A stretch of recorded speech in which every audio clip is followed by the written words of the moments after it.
কট্টর ইসলাম বিদ্বেষী ইহুদিবাদী ইসরায়েলি প্রধানমন্ত্রী বেনিয়ামিন নেতানিয়াহুর নির্দেশে বিশ্বের অঘোষিত পরাশক্তি ইরানে শান্তিপূর্ণ পরমাণু গবেষণাগারে হামলা চালাতে গিয়ে মুসলিম দেশটির পাল্টা হামলার শিকার হয় ইসরায়েল। ইরানের মোহরমোহর আধুনিক সব ক্ষেপণাস্ত্রের হামলায় যুদ্ধবিরতির জন্য রীতিমতো আমেরিকার প্রেসিডেন্ট ডোনাল্ড ট্রাম্পের পা ধরে কান্নাকাটি করে নেতানিয়াহু।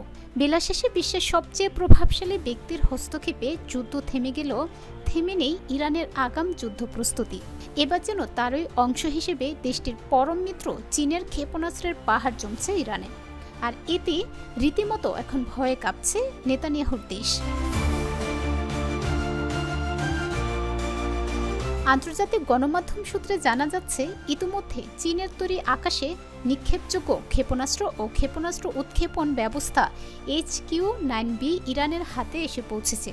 আরব গোয়েন্দা কর্মকর্তার বরাতে সেই প্রতিবেদনে তুলে ধরা হয় এসব ক্ষেপণাস্ত্র ইরানে নিয়ে আসার কারণ।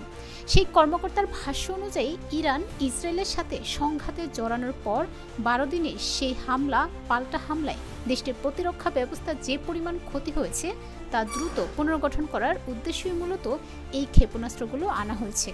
তবে ইরান ঠিক কী পরিমাণ এই অত্যাধুনিক চাইনিজ ক্ষেপণাস্ত্র ও ক্ষেপণাস্ত্র উৎক্ষেপণ ব্যবস্থা সংগ্রহ করেছে তা জানায়নি সেই কর্মকর্তা। তবে সবচেয়ে চমকপ্রদ তথ্য হলো, এই কর্মকর্তা জানিয়েছেন ইরান এসব ক্ষেপণাস্ত্র ও ক্ষেপণাস্ত্র ব্যবস্থার মূল্য তেল দিয়ে পরিশোধ করছে।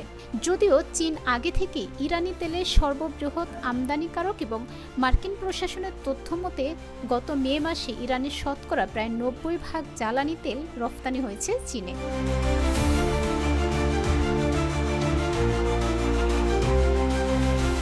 এদিকে চীনের অত্যাধুনিক এই HQ-9B এখনও কোনো যুদ্ধে ব্যবহার করা হয়নি। তবে চীনা সামরিক মহড়ায় স্টিলথ যুদ্ধবিমান, ক্রুজ মিসাইল ও কম পর্যবেক্ষণযোগ্য বিমানের মতো উচ্চগতির টার্গেট ধ্বংসের সফলতা প্রমাণিত হয়েছে। এই খবরই এখন যেন রীতিমতো টনক নেড়েছে নেতানিয়াহুর। কট্টর ইসলাম বিদ্বেষী ইহুদিবাদী ইসরায়েলের পা কাঁপাকাঁপি শুরু হয়ে গেছে। যদি নেতানিয়াহুর গত মাসের সংঘাতের প্রেক্ষাপটে শিক্ষা হয়ে থাকে, তবে আর ভুল করেও ইরানের দিকে বাঁকা চোখে তাকাবে না কখনো।